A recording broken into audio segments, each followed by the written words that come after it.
las personas subsaharianas que vienen a vivir a España. Yo os contaré un poquito más específicamente, pues con los que yo trabajo, que residen en la ciudad de Salamanca, pero bueno, también datos generales y aspectos generales que no solo afectan a inmigrantes subsaharianos, sino también a otros colectivos que ya iremos viendo a lo largo de este rato. Os decía que vamos a hablar de inmigración y salud, porque si fuera inmigración y salud tendríamos que situarnos en el contexto de origen de las personas que yo os voy a contar hoy, y no este es el caso, sino que vamos a ver qué ocurre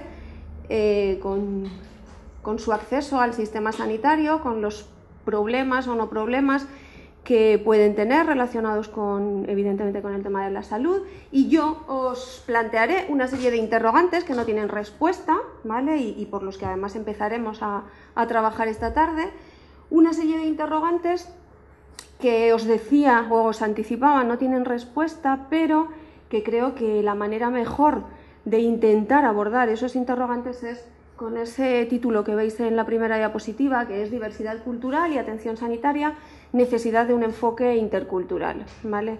Yo no os conozco más que a los alumnos de máster de este año a los que yo he dado clase, pero supongo que el resto, bueno, pues sois un poco de muy diversa formación. No sé si todos vais a trabajar en África, ¿sí o no? ¿No? No. Muchos de vosotros vais a desarrollar vuestra labor profesional en Salamanca o en Valencia o en Béjar, pero evidentemente vais a trabajar fundamentalmente en muchos casos, y por eso supongo que os ha interesado el curso, con una población multicultural, ¿vale? Pues yo la visión que os voy a dar esta tarde está relacionada con, bueno, pues lo que podéis atender y lo que podéis necesitar cuando vayáis a trabajar, o ahora si ya hay gente que está trabajando con esa población multicultural en un entorno como el nuestro, ¿vale? Para empezar, yo os preguntaría, si me pudiera levantar, lo de estar sentada no es algo que vaya conmigo, yo os preguntaría, ¿quién creéis que es un inmigrante? ¿Quién es un inmigrante? Yo os he puesto ahí 4 preguntas que podrían ser muchísimas más. Yo os pregunto, ¿quién es un inmigrante? ¿Cuándo se deja de ser inmigrante? ¿Son todos los inmigrantes iguales? ¿Podemos hablar de estereotipos? ¿Podemos hablar de colectivos? ¿Podemos hablar de grupos? Y además de otras muchas preguntas que yo os haría, la que vamos a intentar responder con mi intervención en el curso es si pensáis que es necesario seguir hablando de problemas en el acceso, en este caso concreto que trabajamos hoy, de inmigrantes subsaharianos al sistema sanitario español o no, porque evidentemente a esas preguntas podemos ir contestando alguna cosa. ¿Cuándo se deja de ser inmigrante? A ver, ¿nadie va a decir nada? No. Teóricamente, cuando tú tienes nacionalidad española, ¿sí o no? Pero solo teóricamente.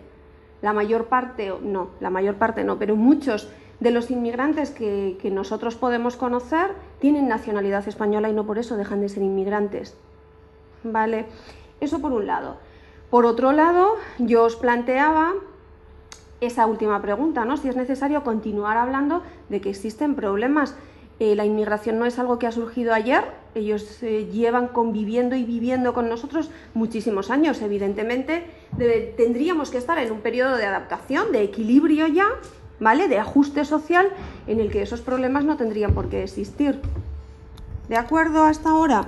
Pero sin embargo yo os voy a leer algunos titulares de prensa de 2011 y 2010, ¿vale? Para que intentemos, pues eso, acercarnos un poco más a esas respuestas, si podemos. Dice, joven, inmigrante con empleo y vivienda compartida, el nuevo rostro de la tuberculosis en España, 11/2/2011. Bueno, las fechas no os las voy a decir porque son todas de 2011 y finales de 2010. Aumenta el número de inmigrantes que demanda asistencia psicológica por los problemas asociados a la reagrupación familiar. Hay que velar por garantizar a la población inmigrante el mismo acceso al sistema sanitario que al resto de los ciudadanos. Ese titular es del 11/9/2010. Los inmigrantes utilizan los recursos sanitarios un 40% menos que los españoles.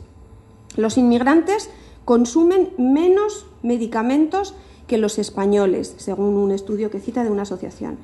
Los inmigrantes acuden más a urgencias, pero ingresan menos en los hospitales. Muchos más titulares que os podría contar. Eso no sé si os sugiere algo. O bueno, como son las 4 no queréis hablar. Pero a mí me sugiere muchas cosas. Y la primera de esas cosas es que, como yo ya os anticipaba, y a pesar de que me estáis aguantando 3/4 de hora o no sé cuánto tiempo, no vamos a encontrar respuesta para todas las preguntas, esas y otras muchas que nos podríamos hacer, y especialmente para la última. Nos vamos a encontrar una gran disparidad. Yo acentuaba al leeros el menos y el más. ¿Vale? Nos vamos a encontrar una gran diversidad, una gran disparidad en si efectivamente tienen problemas o no los tienen, y si los tienen, de qué tipo. ¿Vale? Pero sí hay una cosa que todos tenemos que tener en cuenta, y que seguro que estáis de acuerdo conmigo, por lo menos gran parte de vosotros, y es que en nuestra vida cotidiana, la gente que nos rodea habitualmente, no dentro del mundo académico, sino en nuestro entorno cotidiano, la idea más clara que podemos sacar de la gente es que los inmigrantes vienen a quitarnos el trabajo y que traen enfermedades. ¿Vale? Evidentemente eso es lo que intentamos combatir desde el trabajo que yo hago con inmigrantes, determinar si efectivamente tienen patologías, tienen enfermedades significativamente o no, superiores o no, en comparación con los nativos o con los autóctonos, mejor dicho, ¿vale? Y en caso de que sí o de que no, pues cuáles son las razones. ¿Por qué? Pues porque lo que está claro es que todos los programas, todos los planes, por ejemplo, este es el Plan Integral de Inmigración de la Junta de Castilla y León. Todas las comunidades tienen libros como este, ¿vale? Libros como este que se traducen en montones de folletos.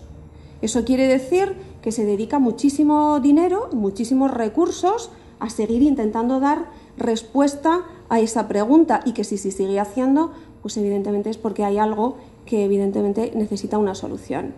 ¿Vale?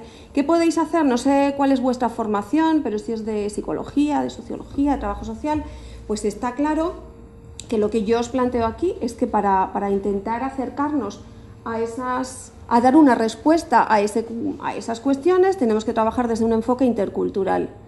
¿Vale? Y ese enfoque intercultural es sobre el que yo os voy a hablar hoy aquí, y por eso bueno, pues ese subtítulo a mi intervención, ¿vale? Que no era exactamente inmigración y salud, sino inmigración y salud, y ver cómo podemos trabajar desde esa interdisciplinariedad o multiprofesionalidad que creo que requiere la atención sanitaria a los inmigrantes. Yo os he puesto ahí cuatro datos que yo os había preparado la semana pasada, pero ya han salido los datos del padrón de 2011 y eso ya no es exactamente así, ¿vale? Además, la disparidad es significativa. Esos datos, como veis, están tomados y luego esa es la página web en la que lo podéis encontrar, pero yo os puedo pasar las referencias del Observatorio Permanente de la Inmigración, que pertenece al Ministerio de Asuntos Exteriores, ¿vale? Y bueno, pues ahí veis un poco, yo os había puesto esos datos para que viéramos el grupo de población con el que teóricamente estamos trabajando. De todos esos casi 5 millones de inmigrantes en general que hay en España, pues veis ahí la proporción de los que son africanos, no solamente subsaharianos, ¿vale? Sino de todo África. Regional me refiero a Castilla y León, y concretamente en la ciudad de Salamanca, pues con cuánta población estamos trabajando, ¿vale? Que son 8.500 y pico. Ya os digo que estos datos ya han variado y además significativamente con los datos del padrón, pero bueno, depende un poco de lo que queráis. Lo que nos importa es esto. Yo os he puesto ahí una tabla comparativa para que intentemos ver el grupo de población con el que trabajamos. Y nos encontramos que la mayor parte, los dos grupos mayoritarios de inmigrantes que tenemos son o bien de América, que vienen de América Central y del Sur, o bien de África, ¿vale? Son los dos grupos mayoritarios. Sin embargo, hay una diferencia importantísima, y de cara a que luego vosotros desarrolléis vuestros proyectos de intervención, todo el tema de intervención psicosocial, es fundamental considerar, y es esta.